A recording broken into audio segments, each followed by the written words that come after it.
Shadow of the Erdtree is right around the corner, and if you're keen to get into the expansion but are feeling stuck with defeating the bosses required to enter the Land of Shadow, then this is the video for you. My name is Hazeblade, I'm an Elden Ring speedrunner, and if you watch until the end, I'll show how you can destroy Mohg and Radahn and enter the Elden Ring expansion right away on June 21st. To quickly dispatch Mohg and Radahn, we're going to want a high output build that will allow us to skip through the phases of each boss. For this video, I've chosen a Comet Azure build, which when used properly, can absolutely annihilate most bosses with little to no effort whatsoever. But before we begin melting bosses with it, we need to get a quick understanding of how it works, and how to overcome its many caveats. First and foremost, to even cast it at all, we need 60 intelligence, which pretty much removes it as a viable spell in the early game despite how easy it is to get. Second, the cast time is unusually long as it's considered a channeled spell, which of course leaves us vulnerable to incoming attacks while we wind up and then proceed to channel it. Then if we do manage to cast it, it will absolutely destroy our FP bar. Now that we understand what it is and how it works, we're going to overcome those barriers with a specially tailored setup so that we can easily defeat both bosses even at a relatively low level. To set up the build for Radahn, we'll need to be somewhere around level 30 to 45 depending on starting class so we can achieve the following stats. Now don't worry about vigor for this build, we'll get hit once during the fight, but even without armor and at the lowest amount of vigor possible, we'll survive. These stats, however, will allow us to wield a weapon called the Sword of Night and Flame, which boasts not one, but two Ashes of War, and Comet Azure is one of them. The Ash of War variant actually solves all the issues that the spell itself presents. The weapon can be wielded at a much lower level, and while the Ash doesn't deal quite as much damage and has a fixed duration, we won't have much trouble with it since Radahn is only a mid-game boss. Feel free to level as much as you want beforehand if you decide to take extra vigor, but again, I recommend you be between level 30 and 45 depending on your starting class. Once you're there, or at a level that you're comfortable with, you'll need to go out and get the following items. For our weapons, we'll use the Sword of Night and Flame at +7. Sonaf is located inside a building in the Caria Manor accessible from the ramparts. You can get the stones to reach +4 from EG, and the rest of the stones for +7 from Altus Plateau, Volcano Manor, or Leandel if you have 2 great runes already. We'll want the Finger Seal, which can be purchased from the Twin Maiden Husks in the Round Table Hold for 800 runes. And for our talismans, we'll prioritize the Ritual Sword Talisman, which you can find in a chest at the Lux Ruins in Altus Plateau, after defeating Demi-Human Queen Gilka. We'll grab the Graven School Talisman found behind an illusory wall in the Academy of Raya Lucaria just before the Debate Parlor, and we'll also want the Blue Dancer Charm, which you'll get by defeating the Guardian Golem at the High Road Cave in Limgrave. And finally, we'll get the Magic Scorpion Charm, which is obtained by giving Celavis the Amber Starlight as a part of his questline. If you're locked out of the quest to obtain this talisman, you can kill Alexander for the Warrior Jar Shard, or grab any other talisman that gives you extra stats or damage and stack it with Godric's Great Rune.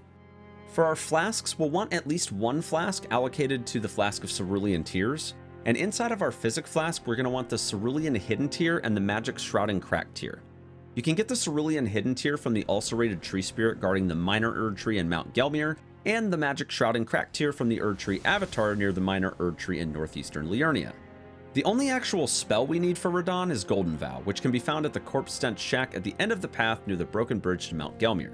And as for additional items which are totally optional, we can get Godric's Great Rune, which is recommended if you don't have the Magic Scorpion Charm. Of course, you'll also want some rune arcs to go with that. You can also grab the Spellblade set, which you can actually get from Roger early by enlisting with Ronnie. We do this anyway for the Magic Scorpion Charm, so it should be fairly convenient, but keep in mind, we can do this fight without armor. The Spellblade set boosts sorceries if you want to have armor on, but just remember that by adding equip load, we reduce the efficacy of the Blue Dancer Charm. So all this really does is offset some of the damage we're losing and gives us a small amount of armor.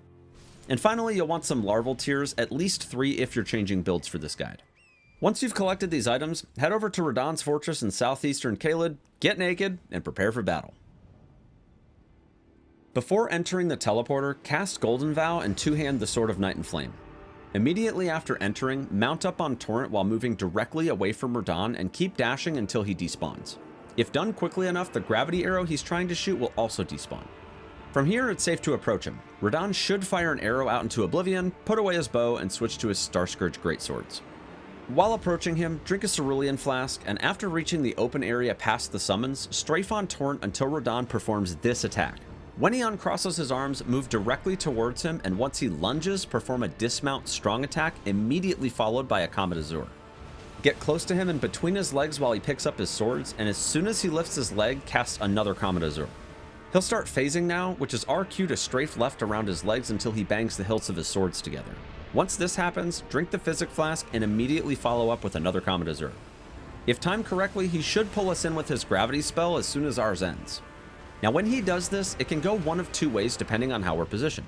If we stay close to him after he pulls us in, he'll follow up with a slam, which can be avoided by getting behind him and performing a Comet Azure, which should have built enough stagger on him by now to break his posture.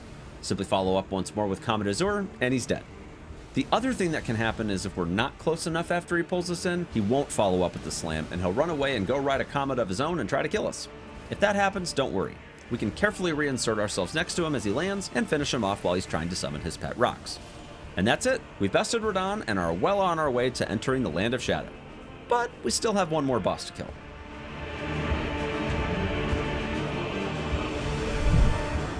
Preparing for Mohg isn't nearly as involved as Radahn since we'll be using most of the items from earlier in the setup, but we will need to gather a few things to round out the build. For starters, we'll need to be high enough level to push all the way to 60 intelligence, which is level 50 to 61 depending on starting class, before we acquire the following items. At this point, we will need 2 great runes for the shackle, but since we've defeated Radahn, we already have one of them. We'll be using the actual Comet Azure spell for this one, which can be found by interacting with Primeval Sorcerer Azure past the Hermit Village in Mount Gelmir.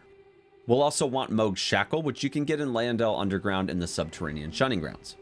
And for our weapon, we'll want Lusat's Glintstone Staff, which can be found in a chest after defeating the Nox Duo in Celia Town of Sorcery in Caelid, and should be upgraded to +9.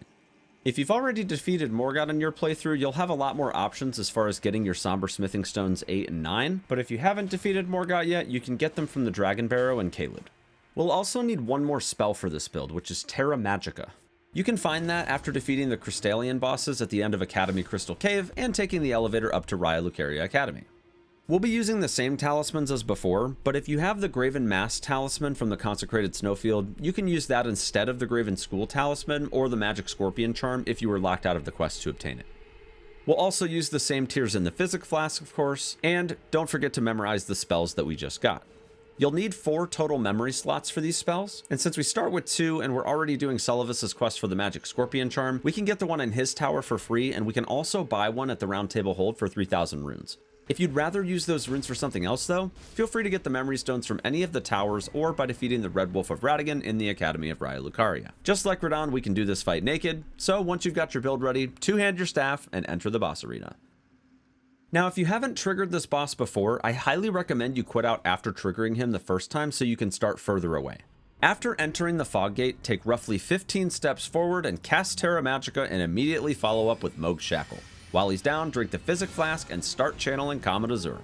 From there, all you need to do is continue channeling the spell and watch Mohg's health rapidly deplete while he mindlessly counts down his death in Latin.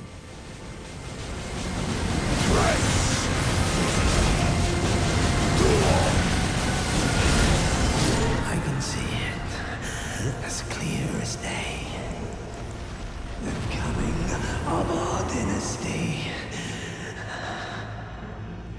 Mohg.